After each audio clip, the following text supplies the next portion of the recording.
Yo, shalom. What's going on? It's crazy, man. Just getting right into it. I don't really got the energy to, do a whole intro. Yeah, I'm here to talk to y'all. And yeah, man, it's wild. It is wild. I'm in an interesting space right now where I'm really just seeing God pull through in a big way. The way that he's doing it is in a very interesting way where he's separating me from what the world would deem as rich and actually putting me on the other side. Just through these past couple months, I've experienced certain things where thank God he positioned me in a way to where he stripped back the layers, from going to different jobs, transitioning. Some jobs I had to force a transition out of due to back pain that is now miraculously gone as well too. And it's crazy. It's crazy, but I'm now at a point where I would say that I am the brokest, right, financially, but not for long, because again, just where he's set me up at where I'm at now, I'm just in the midst of a learning curve with this new opportunity that has literally fallen into my lap by the grace of the Most High. But it's kind of like what people I think don't know what they're really saying when they say that they either want to experience a rebirth. I don't really experience many people saying that they want to experience a rebirth, but when people look for change, when people want things to change in their life, when they're looking for something new, when they're tired of the same old, when they're, running into scenarios and situations that just seem to be repeated cycles. I think what they're essentially saying is that they want a rebirth, but they don't understand that what that looks like is an actual birth, right? So I was thinking about this last night. It's like, first you conceive that, all right, there's things in my life that I don't like, and there's things that seem to repeat themselves, right? I want change. So that's conception. Nothing seems like it's happening yet, right? And then all of a sudden you're going through all these different transitions and things are happening where you're just kind of, your head's on a swivel, you're looking around and you get morning sickness. You may even want to feel like you want to vomit sometimes. And see, my mic just starts to creep up as time goes on. um, but anyways, then you have that morning sickness, right? And then all of a sudden you start to swell, right? Where it just almost seems like and imagine you being the baby where it's like you're growing, but you almost feel like, man, what's around me right now is not enough, right? Like I don't have enough space for the amount of swelling that's taking place right now, right? Even when it comes to the woman's body, you start to see stretch marks and just signs that obviously there is new life that is occurring. Then you get to the point where you're ready to conceive this new version of yourself, but in the process of that, you're being fed by God. You can't rely on you feeding yourself, right? It's that umbilical cord of just you being in alignment with that sac, right? Being in alignment with that umbilical cord, being in alignment with the Most High, and him just giving you the downloads, giving you the information that you need to come out healthy, right, on the other side. So now you're going through the birthing process, right? And it's like a baby is soft and moldable enough, right, to where they don't break in that process. Don't get hardened when it comes to your process, right, of being squeezed through that canal essentially, and you're being boxed in, you're being pushed, it's uncomfortable, you're being squished, but you have to stay soft in a sense. Jeez, dude, look at this thing just creeping, bro, just creeping. Stay put, man. So anyway, so you are being shaped and molded in that process as you are going through and being pushed through that canal. You come out on the other side and now it's like, wait, I still have gunk in my lungs, right? And that could be the leftover remnants of the past you that you were, the things that you've experienced, right? And someone needs to suction those things out of your nose, of your passageway, so that you can actually breathe this new air and embrace your new lungs that you have that are working in a new space completely. So it's interesting though, because again, it's like you have a complete different frame of mind now. Like you're no longer in that embryonic sac, if you will, where things all look familiar. Now you're in this whole new world, right? And you're seeing things vividly. You got these bright lights in your eyes. As soon as you come out, people touching you, it's like, what's going on? You'll start having, little moments where you just start running into the right people. Someone's saying something that just, it hits, and it's like, why did they say that? And why did they say it like that? It's just crazy. I've been through a few of those, but right now is one of the ones that I'd say I'm most conscious for. It's like, if you, like most of us, obviously you don't remember when you were a baby. Some people have these weird memories, but I say amazing memories, but yeah, most of us don't know. Like, we can't picture what it was like in the womb. Imagine going through that, but actually being aware that, like, okay, I am going through the birthing process. I'm being pushed out. This is labor. Like, my mom's in labor right now. Imagine that, but being conscious through it, right? I think that as you go through different phases in life, there's a bunch of different rebirths that we go through. One of the greatest ones is, of course, when you kind of step away from the secular world, you step out of that spirit of Adam or that spirit of Eve.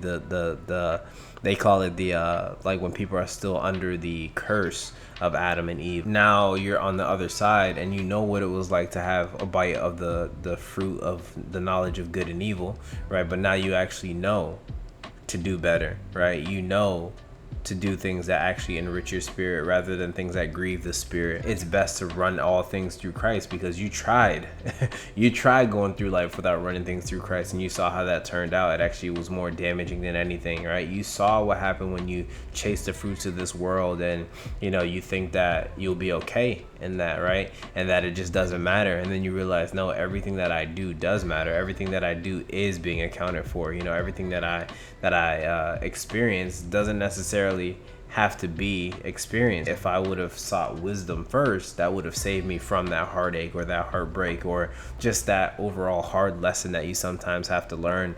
Or maybe you devalued yourself by doing something that really, when you think about it now, it's like, why did I even do that to myself? Sometimes we're masochistic. It's amazing though, because again, through this season, it's like I know I've been here before, and it's not unfamiliar, firstly, but then secondly, I also understand that my riches aren't necessarily based off of finances.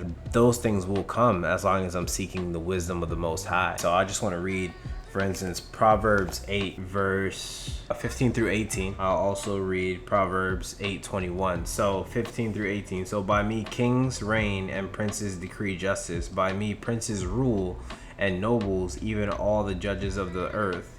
I love them that love me, and those that seek me early shall find me. Riches and honor are with me, yeah, durable riches and righteousness. And then 21, it says, oh, well, I'll just read 20 through 21. So it says, I lead in the way of the righteous in the midst of the path of judgment, that I may cause those that love me to inherit substance, and I will fill their treasures. So what stuck out to me specifically was Proverbs 8:18, right, where it says, riches and honor are with me, yea, durable riches and righteousness, right? So there's other scriptures that you can look into as well that talk about how when you seek riches in the wrong, right? And, when the wealthy man gets to his end, he realizes that he was a fool, essentially, because he just pursued the wealth of this world, but he actually didn't pursue the riches that go beyond this world, right? It's called fool's gold,